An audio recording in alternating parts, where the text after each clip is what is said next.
Sometimes the seemingly small things in life can be major stressors. No one likes sitting in traffic, for example. According to one study, commuting is one of the least pleasant things we do. But it's not just an annoying time waster, there's a case that it's a public health issue. And that's the topic of this week's Healthcare Triage.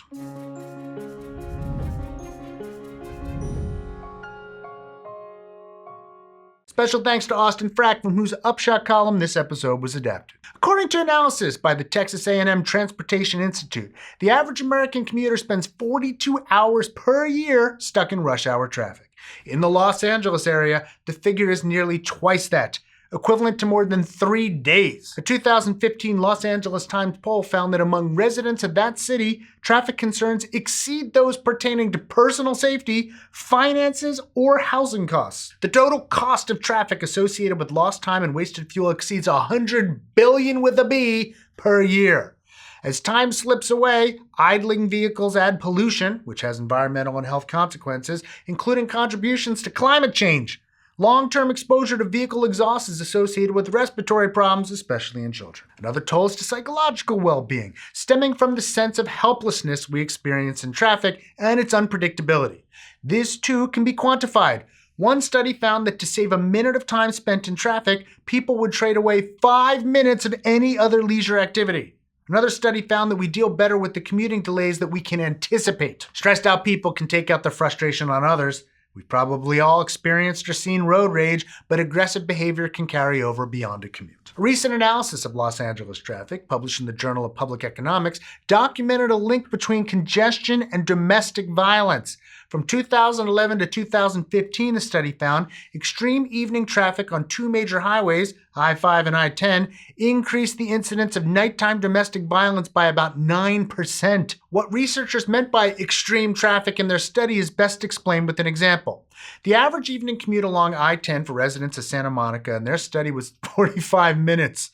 Extreme traffic would increase that to 87 minutes. Officials are not powerless before the problems that stressful commutes can cause. Los Angeles has put in a system that charges solo drivers more to use certain lanes of the I-10 and I-110 highways during periods of heavy traffic. This encourages drivers to move their commutes to less congested times or routes. A study of congestion pricing on Seattle's SR 520 bridge found that drivers using the route and its alternatives were less stressed and more satisfied with their commutes after the pricing change. In addition, many states have been replacing toll booths with electronic and cashless tolling systems like EasyPass.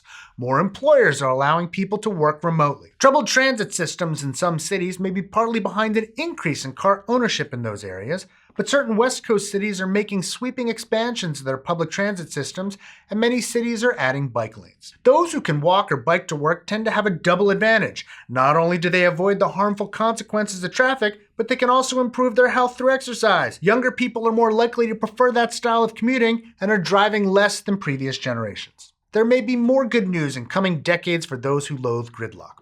Although self-driving cars won't cure traffic woes on their own, the way that economics-based approaches like congestion pricing can, they may be able to reduce stress. If you're crawling along in traffic and are late to an appointment, but are allowed to take a nap, play video games, watch your favorite TV show, or sip a cocktail, will that reduce your stress?